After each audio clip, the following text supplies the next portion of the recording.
Hey everyone! This is Wow Shorts Red. You're listening to The King's Healer.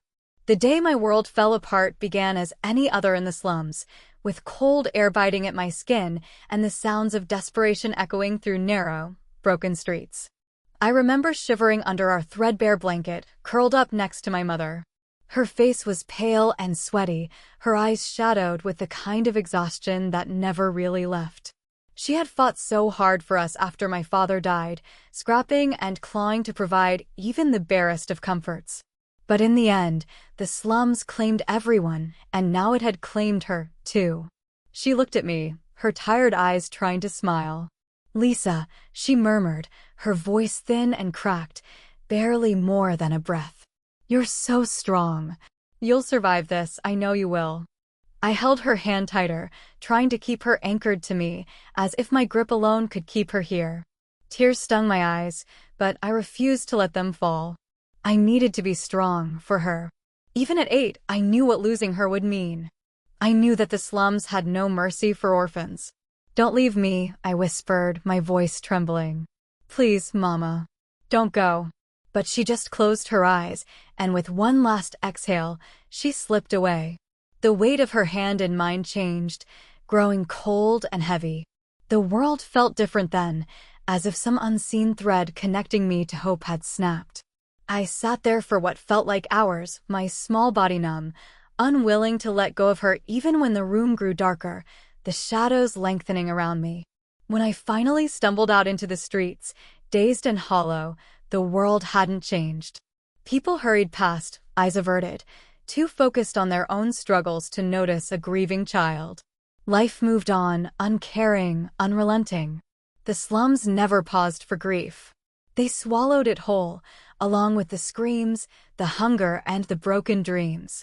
I wandered for days, aimless and starved, until I found a corner to call my own. I became one of the forgotten, another child lost to the gutters, scraping by on scraps and whatever kindness I could find. The slums were a world unto themselves, a place of constant struggle where only the ruthless and the cunning seemed to thrive. And yet, even there, I managed to find a kindred spirit. John was the first friend I made in that miserable place. He was a year older than me, with scruffy hair and a mischievous grin that never seemed to fade, no matter how hard life got. We met while scavenging for food behind a baker's shop, both of us reaching for the same stale loaf. We had glared at each other at first, each unwilling to share, but hunger has a way of forcing alliances. We split the bread that day, and from then on, we became partners in survival. John had a way of making even the darkest nights seem brighter. He'd tell stories about far-off lands and knights who slayed dragons, making up ridiculous tales that made me laugh until my sides hurt. We made a game of mapping out the stars, even though we could barely see them through the haze of smoke and grime that hung over the city. He gave me hope when I had none, a fragile, flickering thing that I held on to desperately. But hope in the slums was a dangerous thing to have. When I turned 15, hope shattered in a way I hadn't thought possible. It was supposed to be an ordinary day, the kind that blurred into the next, with no promise of excitement or change. But life in the slums had a way of turning ugly without warning. I found John that afternoon, or rather, he found me, dragging his broken body toward me with the last of his strength. His face was a ruin of bruises, his lips split and bleeding. One of his eyes was swollen shut, and his breath came in painful, wheezing gasps. I froze, my heart dropping into my stomach. "John!" I ran to him, dropping to my knees. His blood smeared across the dirt as he tried to smile, that same stupid, reckless grin that always made me want to scream at him for being too brave for his own good. "Hey, Lisa," he whispered, his voice hoarse. "Looks worse than it is." But it was a lie, one we both knew. Blood bubbled at his lips when he spoke, and his grip on my hand was weak, his fingers trembling. Tears streamed down my face, and I clutched him tighter, feeling my chest ache with a grief so raw it made it hard to breathe. "No," I choked out. "No, you're going to be okay. You have to be." But I could see the truth in his eyes, in the way his body shook with the effort to stay conscious. He was dying, and there was nothing I could do. Hopelessness crashed over me, heavy and suffocating as I begged whatever gods were listening to save him to not take him away. And then, something happened. A blinding, searing light that felt like it would tear me apart from the inside. My vision blurred, and I felt energy coursing through me, wild and overwhelming. My hands glowed, the light spreading until it enveloped John, bathing him in a golden aura. I didn't understand what was happening, but I held on to him, praying that whatever miracle this was would be enough. The light grew brighter, so bright that people in the streets cried out, shielding their eyes. And then, just as suddenly as it had come, the light vanished. I collapsed, my body completely spent, darkness closing in. The last thing I saw before I blacked out was John, his wounds gone, staring at me with wide, terrified eyes. When I woke up, I was in chains. My wrists and ankles were bound, the metal biting into my skin. Panic seized me, and I struggled, but the chains held fast. The room was small and cold, and outside the door, I could hear voices, men laughing and talking about the fortune they'd make off the miracle girl. My heart raced as I realized what had happened. The bandits had seen my power, and now I was their prisoner, their captive healer to be used and exploited. For months, they paraded me before the wealthy, forcing me to heal injuries and cure illnesses in exchange for gold. They kept me weak and hungry, using threats and violence to keep me obedient. I learned quickly that resistance only brought more pain, so I did as I was told, my hope dimming a little more each day. But even then, a spark of defiance remained. I bided my time, waiting for the moment they would slip up, praying that one day I'd have the strength to escape. That moment finally came when my captors, drunk on their newfound wealth, became careless. They drank and celebrated, leaving doors unlocked and guards distracted. I seized the chance, slipping away into the night, my heart pounding with fear and desperation. I ran until I couldn't run anymore, my body bruised and broken but free. At 16, I was on the run, haunted by the memories of chains and the weight of a power I didn't understand. Freedom was mine, but the world was still cruel, and I had no idea what awaited me next. I stumbled through the darkened streets, my feet raw and aching, my stomach a twisted knot of hunger and fear. The city loomed around me, tall, shadowy structures that seemed to whisper and jeer at my escape. I hadn't planned where I would go. I had only one goal, to get away. Away from chains, away from the greedy hands that had held me captive, away from a world that always took more than it gave. My limbs felt heavy, every bruise and scar from months of abuse aching with each step. I couldn't use the magic that had made me a target. It was unreliable, mysterious, and cost me far too much strength. So I leaned on my determination, pushing forward until the sun began to rise, casting weak, golden light over a world that seemed just as broken in the day as it did in the night. The slums were no longer safe for me, not with the bandits likely on the hunt. I wandered through the outskirts, where desperation had a different face. The working poor, the struggling shopkeepers, the families one misfortune away from falling into ruin. They eyed me with suspicion, a thin, ragged girl whose wide eyes betrayed too much sorrow and too many secrets. I didn't belong anywhere, and yet I longed for a place where I might find even the smallest scrap of peace. And then I met him, Ark. Ark was a doctor, though he could hardly afford the title in a place like this. His clinic was small, a shabby building patched up with whatever materials he could scavenge. But it was the heart of his community, a beacon for the sick and the injured who had nowhere else to turn. I had collapsed on his doorstep, my body giving out at last. When I came to, I was on a rough cot inside, the smell of antiseptic and herbs mingling in the air. Ark hovered over me, his hands warm and gentle, his gaze sharp but not unkind. "Who are you?" he asked, his voice a mixture of curiosity and suspicion. "Where did you come from?" I didn't know what to say.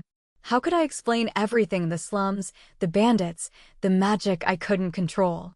But exhaustion made me honest. "I'm nobody," I whispered, my throat dry and aching. "Just a girl who's lost too much." Ark's expression softened. Maybe he saw the truth in my eyes, or maybe he was simply too kind to turn away someone so clearly in need. Either way, he let me stay. I worked in exchange for a corner of his clinic to sleep in, scrubbing floors, washing linens, preparing herbs for medicine. It was hard work, but it was honest, and for the first time in years, I felt a sliver of stability. Ark was stern but fair, and he taught me more about medicine than I'd ever known. Techniques for stitching wounds, recipes for poultices, methods to ease pain. I soaked it all in, desperate to learn, to be useful. But my secret never stayed buried for long. It happened one evening when Ark himself fell ill. He tried to hide it, brushing off the fever and cough as if they were mere inconveniences. But I could see the way he struggled, how each breath came harder than the last. The memory of my mother's pale, lifeless face haunted me, and fear twisted inside my chest. I couldn't let him die, not after he had saved me, not when he had given me a chance at something close to safety. I argued with myself, heart pounding, but in the end, I couldn't watch him suffer. Kneeling beside his bed, I placed trembling hands on his chest. That familiar warmth ignited deep within me, that terrifying, uncontrollable light that I had both feared and craved. Golden energy spilled from my fingertips, wrapping around Ark's weakened form. The fever broke, his breathing eased, and color returned to his cheeks. He woke with a start, eyes wide with disbelief. "You healed me," he whispered, awe and confusion warring on his face. "But how?" Panic surged through me. I tried to explain, stumbling over words, terrified that he would call me a witch or cast me out. Instead, he listened, his brow furrowing as I told him everything, the glowing light, the miracles I couldn't explain, the way it always left me drained and vulnerable. Ark didn't speak for a long time, and the silence was a blade hanging over my neck. Finally, he sighed, scrubbing a hand over his weary face. "You're not a witch," he said firmly, as if convincing himself as much as me. "But there's something extraordinary about you." From that day on, he became my protector and my mentor in more ways than one. He kept my secret, swearing to guard it even though neither of us fully understood what I was. He scoured old books and ancient texts, researching legends and myths in search of an answer. It was he who first mentioned the idea that perhaps I was blessed by a goddess, a healer chosen to bear powers that few could comprehend. But fate, as always, had its own plans. Ark's loose tongue, loosened further by drink one night, led to whispered secrets reaching ears that should never have heard them. A shadowy figure, a person whose face remained a mystery, heard the tales of a miraculous healer hiding in a doctor's clinic. Word spread, winding its way through channels I couldn't fathom until it reached the young king himself, Leo, the newly crowned ruler whose father lay dying. And Leo, in his desperation, sent his soldiers to find me. The day they arrived, I was cleaning blood-stained bandages, Ark hunched over a patient in the next room. The door slammed open, soldiers pouring in like a flood. My heart leapt into my throat, and I backed away, my hands trembling. Ark emerged, his face pale but composed, though I could see the dread in his eyes. We were surrounded in seconds, swords drawn, and there was no point in fighting. The soldiers were there for me. For the power I didn't want, the power that had brought me nothing but pain. As they hauled us away, Ark squeezed my shoulder, whispering a desperate reassurance that I clung to like a lifeline. "Stay strong, Lisa. Stay strong." But I was terrified. Because freedom, it seemed, was only an illusion, and the chains that bound me were tightening once more. The journey to the palace felt like a dream, a dark, suffocating nightmare I couldn't wake from. The soldiers didn't speak much. They kept their eyes forward, their expressions blank, but their hands stayed near their swords, as if I might suddenly try to escape. Ark was taken separately, and his absence left a hollow ache in my chest. He had been my only anchor in a storm I had never asked for. Now I was adrift, heading straight into the unknown. The capital city was a world apart from the slums. Here, gold and silver lined the streets in the form of extravagant carvings and statues. The people wore rich fabrics, and the scent of spices and baked goods lingered in the air. Yet, despite the beauty, there was a hollowness to it, a sense that the wealth and splendor were fragile, an illusion built on the backs of those who suffered in silence. The palace loomed ahead, a fortress of marble and glass, with towering spires that seemed to pierce the sky. My heart thumped wildly in my chest as we passed through the massive iron gates, which shut behind us with a heavy, final clang. This place was a cage, even if it was made of glittering jewels and precious stone. I had no idea what awaited me inside, but I couldn't stop the dread curling in my stomach. The soldiers led me through grand hallways filled with priceless art and shimmering chandeliers. Servants paused to stare, whispering behind their hands. I was nothing but a curiosity to them, a girl with tangled hair and dirt-streaked skin who had no place in this world of luxury.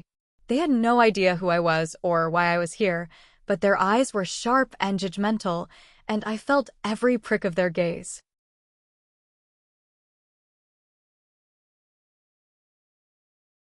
At last, we stopped before a pair of massive doors carved with the kingdom's crest, a lion and a crown, symbols of power and authority. The soldiers flanked me as the doors creaked open, and I was shoved into the throne room. The space was cavernous, filled with golden light streaming through stained glass windows. At the far end of the room sat the young king himself, Leo. He was as regal as any monarch should be, dressed in rich red robes embroidered with gold. His hair was like fire, a striking red that caught the sunlight, and his blue eyes were cold, assessing. He couldn't have been much older than I was, but he carried the weight of his title with a confidence I couldn't help but envy. He didn't smile when he looked at me. His gaze lingered, heavy and unyielding, as if trying to peel back every layer of my soul. My mouth felt dry, and I clenched my hands into fists to stop them from trembling. "Is this her?" he asked, his voice deep and commanding. One of the soldiers stepped forward, bowing low. "Yes, Your Majesty," the soldier replied. "This is the healer." Leo's eyes narrowed slightly, and he rose from his throne, each step deliberate and echoing in the cavernous hall. When he stood before me, I had to crane my neck to meet his gaze. He was tall, his presence as fierce as his name, and for a moment, I felt like prey caught in the claws of a lion. "I heard you can perform miracles," he said, his voice dangerously soft. "Is that true?" I swallowed hard. I don't know," I whispered, and it was the truth.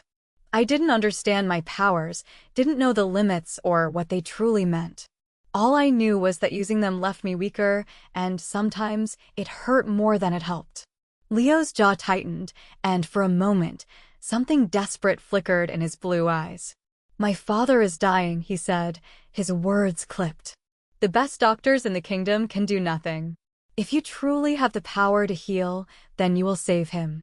The command was clear, but so was the fear underneath it. I could see it, raw and real, and it made my own fear twist tighter. I had to choose my words carefully. I can try," I said, my voice trembling. "But magic like mine, it's unpredictable. It takes a toll, and it might not be enough." Leo's eyes hardened, and he stepped closer, his voice dropping to a dangerous whisper.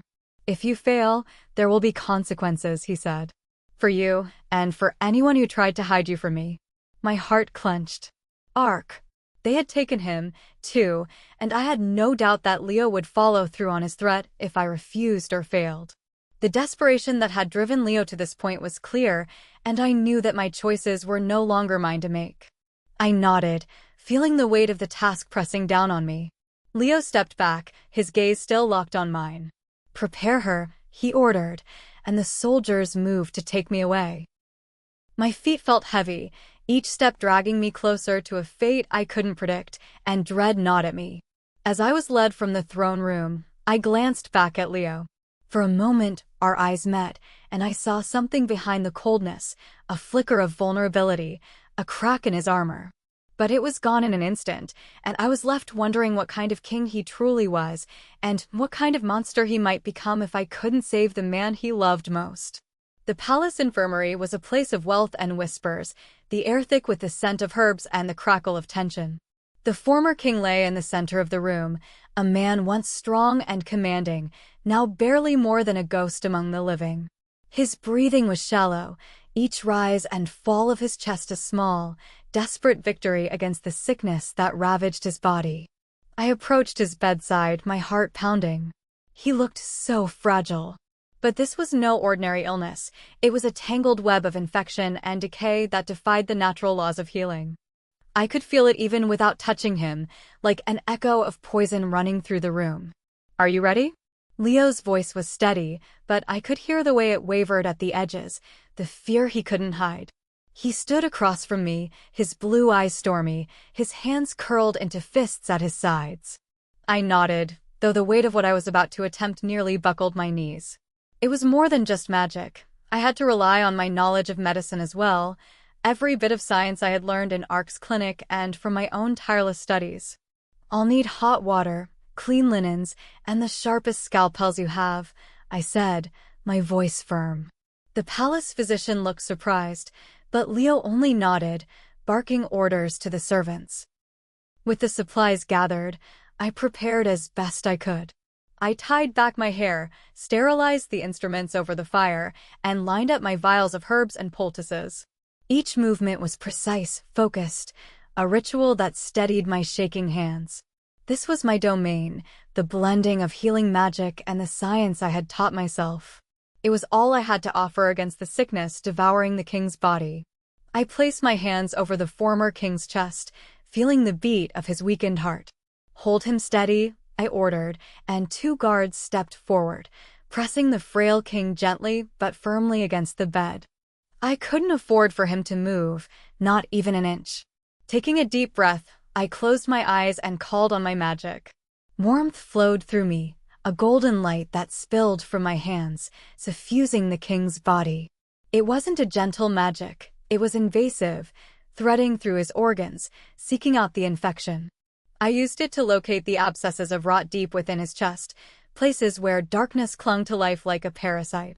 But magic alone couldn't purge it. I picked up a scalpel, the blade gleaming in the firelight. My hands moved automatically, guided by years of practice and desperation. With precise incisions, I drained the infected areas, using my poultices to draw out the poison. Blood and infection spilled onto the linens, and I forced myself to stay calm, to stay focused. This was just another surgery, I told myself, just another battle for a life worth saving. Sweat dripped down my face, and I had to fight the dizziness threatening to pull me under. The magic surged and waned, each pulse draining more of my strength. I worked as quickly as I could, suturing damaged tissue, using herbs to stimulate his weakened organs, and pouring every drop of mana into repairing what I could. Each spell took its toll, the golden light dimming as my energy flagged. Leo watched from the side, his face pale, but his eyes never leaving mine. He didn't flinch as I worked, even when the room filled with the smell of blood and infection. I could feel his desperation, a force as strong as the magic I wielded. Finally, after hours of grueling effort, I sealed the last wound and collapsed back into the chair behind me. My magic sputtered out, leaving the room in shadow. The king's chest rose and fell, his breathing less labored, his color returning. The infection was purged, but the damage would take time to heal. I had given him a chance, but whether he lived or died was still in fate's hands. Leo was at my side in an instant, gripping my shoulders. "Lisa," he said, his voice breaking. "Is he?" I looked up at him, my vision swimming. "He's stable," I whispered, barely able to speak. "But it'll take time. He needs rest." "We both do." Relief flooded his features, and before I knew what was happening, he pulled me into a tight embrace. The sudden warmth of his arms, the way he trembled slightly, shocked me. For a heartbeat, I felt safe, cradled in that brief moment of vulnerability. But my body couldn't hold out any longer, and darkness swept over me. My last thought was that I had fought with everything I had, both magic and science, and that I had won a fragile, precious victory. The world slowly returned to me in waves of sensation, the softness of the sheets beneath my aching body, the faint aroma of cedar and smoke, and the unfamiliar warmth that seemed to envelop everything. My eyes fluttered open, squinting against the sunlight streaming in through gauzy curtains. The bed I lay in was enormous, the canopy above adorned with golden silk and intricate carvings of roses. Panic bubbled in my chest as I realized this was not the small, sparse room I had been given before. I tried to sit up, only to wince as my muscles screamed in protest. Every fiber of my being was drained, my limbs feeling as heavy as stone. My last memories were a blur of blood, light, and Leo's worried eyes. Leo. My heart skipped a beat, and I turned my head to find him. He was there, standing at the far end of the room, his back to me. Bare-chested, his hair damp and tousled as if he had just come from the bath, Leo was more striking than ever. Sunlight danced over his muscled back, tracing every ridge and curve, and I found myself momentarily breathless. The vulnerability of his bare form seemed so unlike the unyielding king I had come to know, and I felt a flush creep up my neck. "Awake at last," he said, his voice breaking the spell. He turned to me, a smirk tugging at his lips as he noticed my wide eyes. "Enjoying the view, healer?" I sputtered, my cheeks flaming. "I wasn't. I didn't mean to." Like, share, and subscribe for more parts.